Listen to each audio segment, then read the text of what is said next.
Hello, everyone. Welcome to session 6 from Judges chapter 3. God responding to his people, but reworking this title, Trouble Brewing in Eden. Again, provincial Eden, that is. And Yahweh is sending a new Moses. Again, it's important for us to understand something in the backdrop of this is Deuteronomy 18 and the fact that Moses promised that a prophet like him would be raised up by Yahweh and that the Lord will put his words into his mouth. You will listen to him. The end point of that, of course, is Jesus, but on the journey there, many, many figures will stand up in the place of Moses. The Lord is constantly raising men up like Moses throughout many of these story frames that will point us to the need for a greater Moses, because clearly the job isn't done by the time that, quote, Moses is gathered to his people and dies. So this is going to be the pattern by which we're going to appreciate the cycle of the judges over the course of these stories, right? So in the green box up top, the text bears hyperlinks to the stories of Adam and Cain and Joseph and Moses. So working with Adam, where we get a wealth of this at. So notice here in Genesis chapter 2, verse 8, the Lord plants a garden in Eden, and there he placed the man he had formed.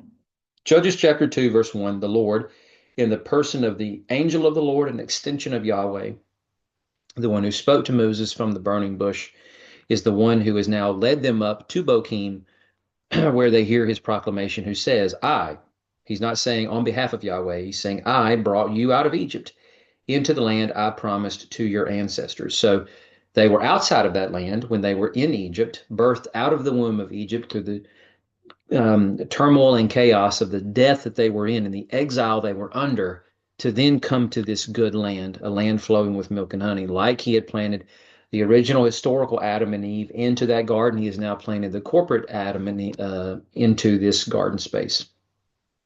He told them, you must not eat from the tree of the knowledge of good and evil. This is exactly what the angel is telling them now. You were not to make a covenant with the inhabitants of this land. You were to tear down the altars.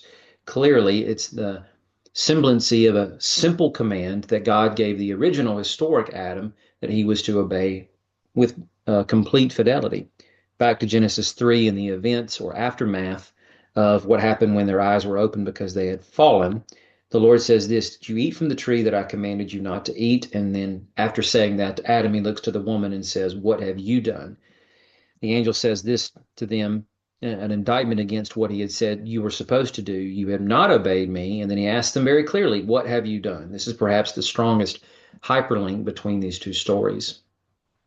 So part of the curse that the man and the woman experience is that the ground will be cursed and it will produce only thorns and thistles for you. Interestingly enough, though, when we get to Judges chapter 2, this is what the angel says is going to happen. I will not drive these people out, and they will become thorns in your sides. So, granted, the Hebrew word used here is not exactly the same, but the consistency amongst different committees of translators has borne out the idea of thorns. And it's a word picture, of course, because they're literally not going to be thorns, whereas literal thorns and thistles is what's to be understood from the Genesis 3 judgment. So the idea here is the same, though, that whereas thorns and thistles were going to cut the flesh to tear their bread away from it. The same is going to be the case here. It's going to be very painful for them now to have to travail in bringing these people out of the land and seizing their full inheritance. We see traces of this also carried over into the story of Cain. The Lord says, if you do right, won't you be accepted? So this is a call back to the command here and the command here. But of course, the Lord says to Cain after he's viciously murdered Abel, as he said to his mother, what have you done? Calling back to that particular moment. But I think it's important to emphasize both of those stories for the sake of setting the pattern down and adding all the more umph to the question here in chapter or verse 2 of chapter 2 of Judges, asking the whole nation, the corporate Adam, what have you done? Now, looking to how Joseph kind of gets brought into this, there are quite a few striking parallels. Interestingly, Joseph dies at the age of 110.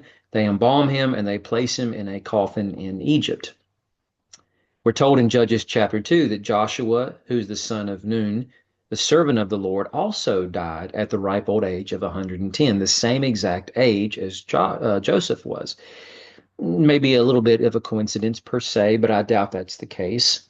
And clearly, we know that Joshua is descended directly from the line of Joseph. Joseph had two sons, Manasseh and Ephraim. We're told at the end of Genesis chapter 50, the entire narrative culminates with this point, that Joseph was allowed to live long enough to see Ephraim's sons even to the third generation. And of course, he's gathered to his people and then buried temporarily for a few hundred years in a coffin in Egypt. But then his body is exhumed and taken with the Israelites out of the land to then be buried in the cave of Machpelah, I believe. I could be wrong on that. But either way, he is permanently interred in the land of Canaan to then be redubbed as Israel. Now Joshua has died and been gathered to his people, and they bury him in the territory of his inheritance, which belongs to Ephraim in Timnath-Heres in the hill country, of course, of Ephraim. So I think that's important only to show the simple fact that there's a stronger connection here than just numbers that happen to be the exact same at the time of their deaths, but the way that they both served to bring their people, Israel, a clan in Joseph's day, a full nation in Joshua's day, into a good land. Granted, Egypt was in the throes of famine at the time Joseph ruled, but at the same time, that famine will end and they will be living in Goshen, the fattest portion of the land where it's the most fertile. And they, of course, will explode with respect to the extravagant wealth that they will garner by virtue of this. And the same will be said with Joshua. He's brought them into the new creation, the inheritance that was promised to Abraham and his people. So then Joseph and all his brothers of that generation eventually died. This is how we start with the book of Exodus. And then we carry the same pattern over to begin the book of Judges. People worship the Lord throughout Joshua's lifetime and during the lifetime of the elders who outlived Joshua. But it goes on to state that eventually that generation dies, right? So that to bring us to the pattern that now is shared with Moses. So when we start the Exodus account, this is what we're told. A new king who did not know about Joseph came to power in Egypt. Moving over to Judges, almost the exact same phrase is used. After the generation of elders that served with Joshua had all passed away, another generation rose up who did not know the Lord. Now, this is an intimate, relational, experiential knowing of the Lord and all the things that he had done for Israel. Just as this king in Egypt did not know all the good things that Joseph had done to help Egypt, so the people of Israel did not know all the good works that the Lord had done for Israel in the experiential way. Perhaps they were actually carrying this out in the liturgy of their religious calendar and walking through those high important feast days. I would imagine so if they were actually deemed a faithful generation.